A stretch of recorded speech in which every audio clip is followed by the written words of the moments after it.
Welcome back to the part three. Just before the break, you were talking about, both of you were discussing about the, like, I'm going to use a phrase, like a kind of cultural colonialism that is, that sometimes takes place for people who embrace Islam, acculturation. It's not a necessity, but it's human interaction. These type of things happen.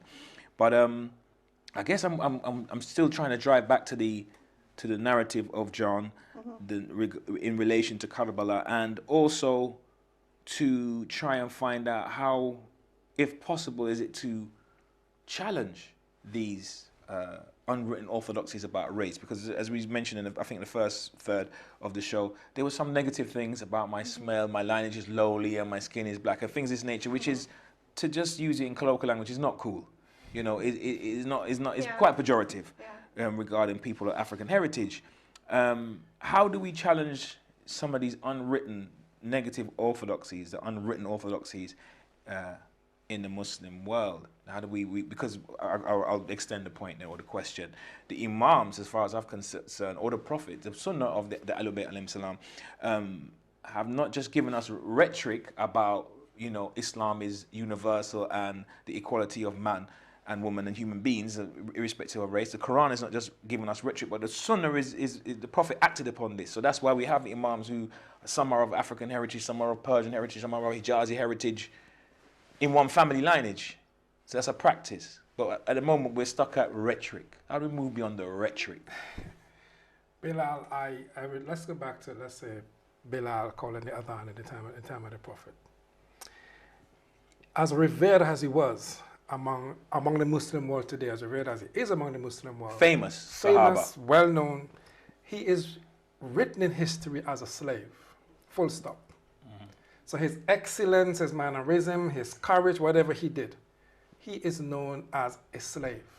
And that connotation has resonated through the histories of Islam. So not a muttaqi, not a salihin, forget about Gnostic, anything a else. deep thinker, a Regardless general. to what he did, his deeds and good conduct, he's written into history black slave. as a slave. And this whole word abid has been transmitted traditionally into cultures over the time up until today. So in certain societies, certain groups of people are still, irrespective of your scholarly conduct, you are still referred to in your mind and verbally as an abid. And that terminology itself reduces one respect for you. And it is something we need to work on. We need to work on how that's going to come. Again, we're talking about lateral thinking, people having the freedom to express themselves verbally, because you hear about freedom of speech. Is there freedom of speech in Islam? I really don't think so. If you were to say that certain things at the so-called wrong times and wrong places, you will be shut down. So freedom of speech in Islam, yes, it exists, but in small circles. Because it's as though you expect to say certain things at a certain place over, and so new thinking, when I say new thinking, programs like this, which intends to open up new lines of thinking, will be frowned upon by certain people. And this is the stereotype we need to break. Then we talk about how we're going to do this. This is how we need to do this. Well, this is Safed More TV, programs and this is like breaking this boundaries. need to be opening programs of this sort, topics of discussion. It's not radicalization, it's intellectualization. Intellectualization. We have a caller. Hello and assalamu alaikum. What is the question or comment you'd like to put forward, brother? The comment is quite, by saying, hukam in the Quran, Allah called people Yuhanna or Mu'mineen or Fasiqeen or Kafirin. Brother, we're struggling to hear you. I don't know if you need to slightly adjust your phone set, how you're articulating the phone set, so we can hear you clearer. We'd love to hear what you have to say. Or call back if you want to. Or if you could call back again, that would be excellent, inshallah. The line is pretty bad. I think we've lost that call. I hope we can call. Brother, please feel free to call back to make your point. We're intrigued to know what it was that you wanted to share with us. You were saying. Yeah, Bilal, I was saying, is freedom of speech really do exist in the way we would like it to exist in Islam? Because if you in certain circles were to say this, ask the wrong questions in certain circles, you will be shut down. So we need to reach a point where we have the courage to openly express our inner views.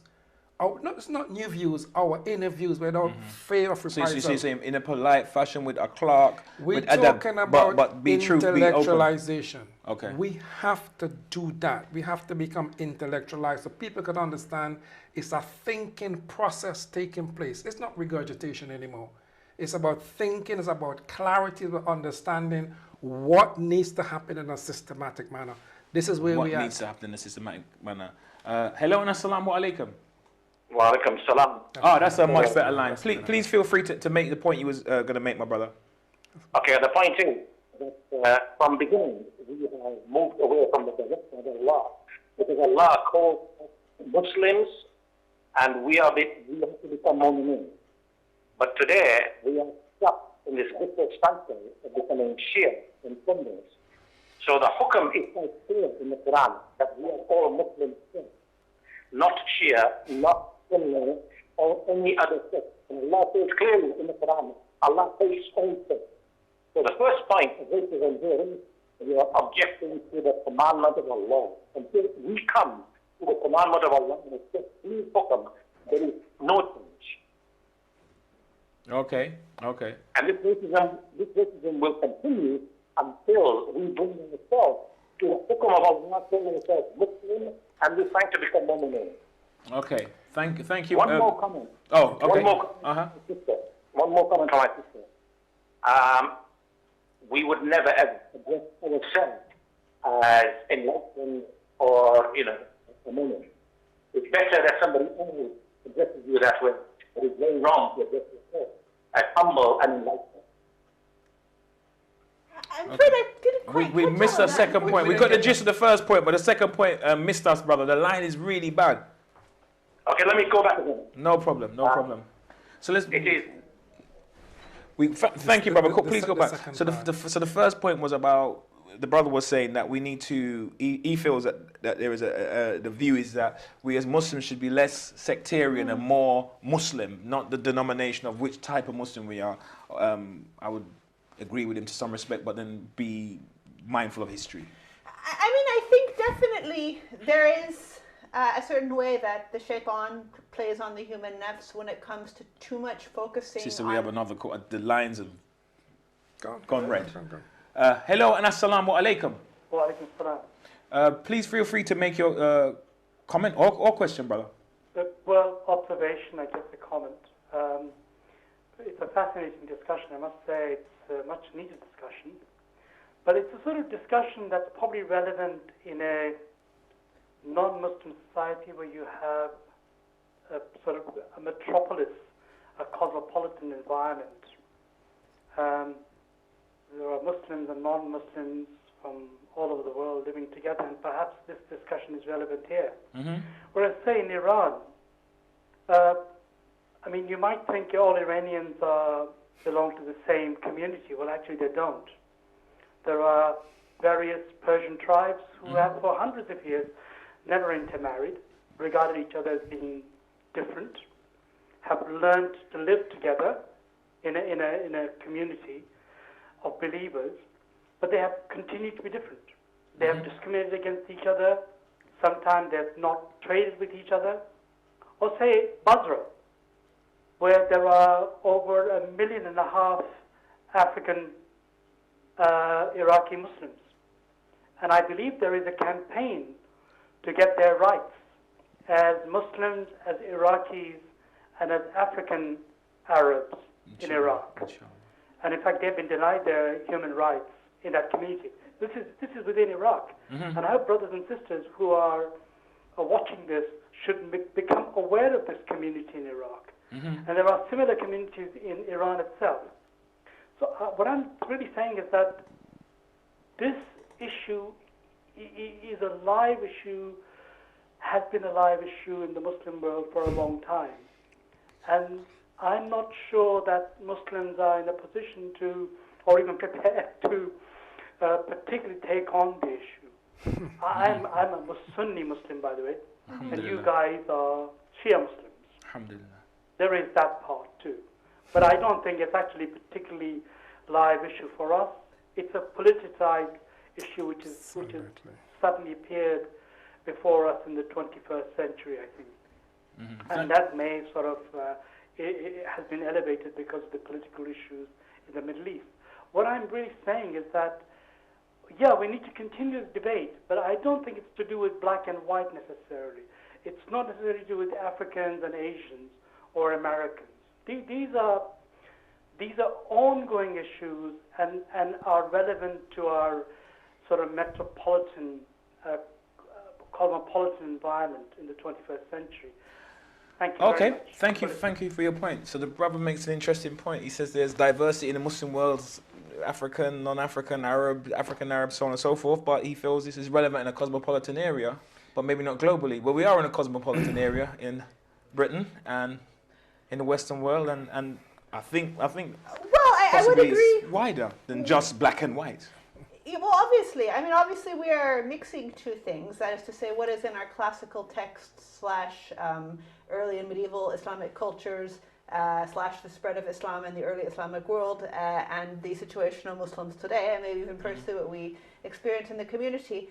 What I would say is, first of all, the early Muslim world, well, let me rephrase that. Places like Kufa and Baghdad, before the Mongol invasion, were heavily cosmopolitan too, as the brother was saying. There were different tribes, different peoples, different religions, etc., different languages.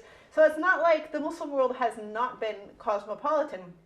And with respect to the actual article we were discussing about Joan ibn Huway, these different portrayals, these different texts, they emerged out of the Muslim world, and perhaps due to some of the cosmopolitanism of the Muslim world and some of the diversity of racial views within the Muslim world, and some of the other issues that really we've been touching on, although perhaps not dealing with in depth, things like Arabization in the Muslim world and the spread of Islam, / the opposing tendency towards Persianization among some of the Shi'i community, or even some other Muslims as well, because Iran was also a cultural center of the Muslim world. The issue of when Islam spread, did people become Arabized, or did they keep their own cultures? This is not something limited to people today in the quote non-Muslim world. These are issues that have gone on for centuries. And with respect to what I'm actually discussing in the article, about some things that are debated in religious history, especially as pertinent to Shi'i Muslims. Oh, sister, we have a caller. We have another caller. The lines have lit up. Hello and assalamu alaikum, caller. What question or comment would you like to make? Assalamu alaikum wa rahmatullahi wa ta'ala wa barakatuh. I'd like to give my salams and my blessings to those in the studio. I've been watching your show with absolute fascination, and I'd like to make a comment if possible. My name is Mohammed Solomon. I am the Emir of Islamic Action, and I wholeheartedly support the comments, the thoughts, and the progressive methods and views that have been expressed on your show. I think it's enlightening, and it's like it's a catalyst, I believe, for also it's on the cusp of a new paradigm shift. I believe there's going to be an equilibrium in the Muslim world, and I think these issues which are being discussed now are issues that are so important in terms of the fact that now we're open to look at gender issues and look at issues around nations and groups and politics, and I think Sister Amina's article was one of the most profound scholarly works that has been done in a long time, that has helped to create a new narrative around the issue of the stereotyping and the endemic racism that exists within the so-called Islamic world. Muslim world, because I know Islam is no race issue, but the Islamic world is riddled with this, and I believe that this type of discussion, this type of show, is helping to open this dialogue up and actually bring about true discussions on these issues, which is so important. Thank you. Well, did you want to ask a question to any of the panelists, brother? Yes. I mean, I would definitely, once again, I would like to commend you, Brother Bilal, for what you're doing. I think it's amazing, and Sister Amina said, and to Brother Rashid as well. This is so important. It needs to be aired.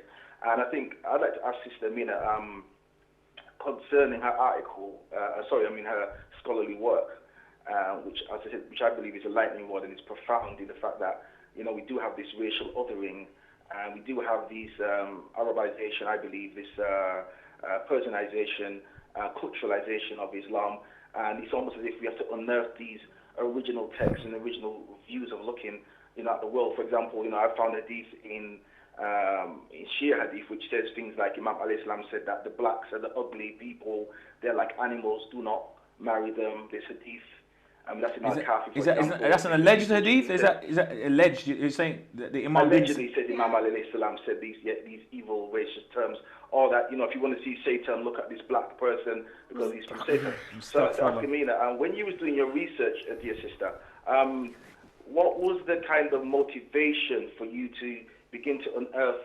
to look into these stereotypes, and what was your motivation to kind of expose, and what did you want the Muslim community to learn from the work and the scholarly work and the thought processes that went into what you helped to expose?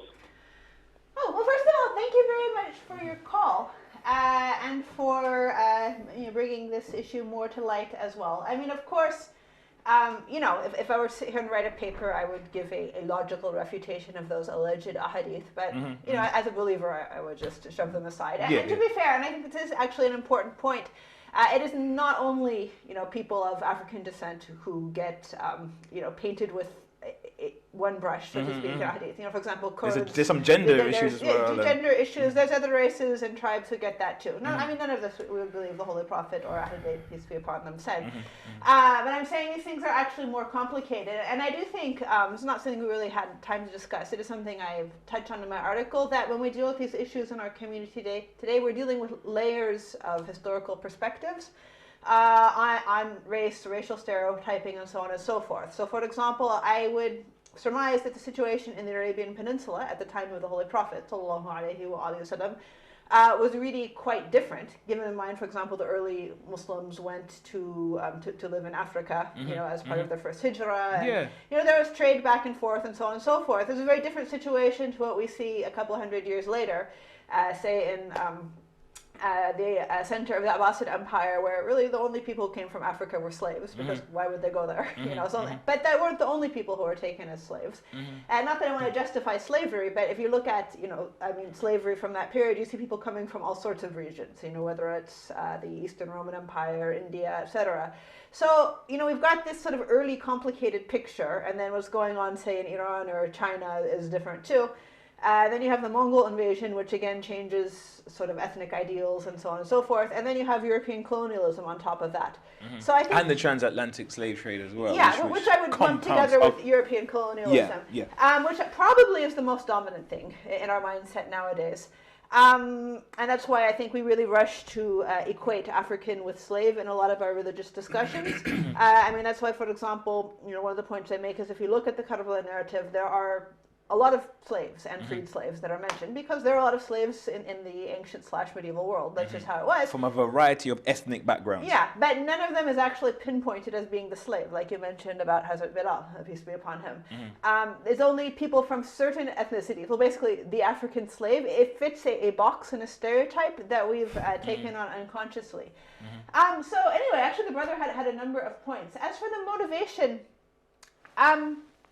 I think it's important to bring these things to light, to question some of these subconscious ideas we're bringing in. Just to relate this back to what the other brother was saying, the brother who mentioned whether this relates to a cosmopolitan area and so forth, one of the things I do mention in the article too is the negotiation of, one can say, ethnic ownership within the Islamic world. So, for example, there are some people, Shi'i people, who wanted to draw pictures of the imams in certain countries, who objected to the idea that it's like the Iranians are taking ownership of our religion, so we'll draw them according to our faces instead. Now, to me personally, I'm looking at it as 6 of one, half a dozen of another. But the point is, there is this continued struggle for who basically, I think ethnic ownership is the right word. Who will have ethnic ownership of the religion. I've heard, just to jump in there, but I've heard a sheikh say, on this station before, he said that the imam, this is a plural, don't come to represent any color, they come to represent a principle. But it only becomes their ethnicity becomes a problem if you have a problem with race and ethnicity. Well, I think as a whole, as a community, like I was saying, we have a lot of issues with identity, ethnicity, culture, etc. I mean, we are a very defensive community. We feel like we're on the attack. Sure. And so on and so forth. So, I think all of these things combined, I mean, yes, the imams, they're speaking on behalf of Allah Ta'ala. They're not speaking on behalf of a particular culture. And obviously they're in a cultural environment, but that's not their goal. Like Imam Ali, peace be upon him, he didn't come to spread Arab culture of a certain time to all people. He came to spread wisdom Islam, and the truth. The above and beyond that, like any other great person throughout history. Otherwise, they wouldn't be remembered as a great person. So these things, they are below the level of the Imams, one can say, these sorts of negotiations. But they do happen within the Islamic world, among Shi'is, among Sunnis, and outside the Islamic world too.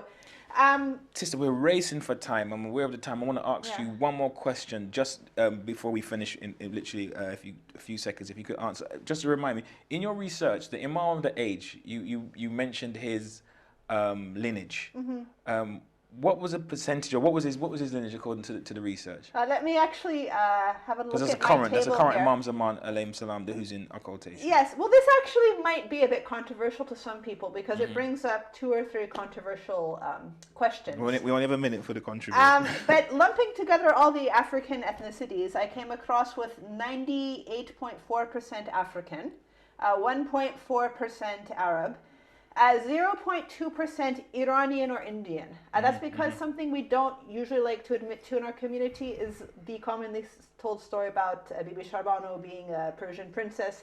It's not that strongly historically substantiated. We have other ahadith which are stronger, saying she's from India. Allahu A'lam. So only because of time, we're gonna hopefully do another part to this, inshallah. But we could say for all those percentages, we know that the Imam is 100% Muslim and he represents Islam. Alhamdulillah.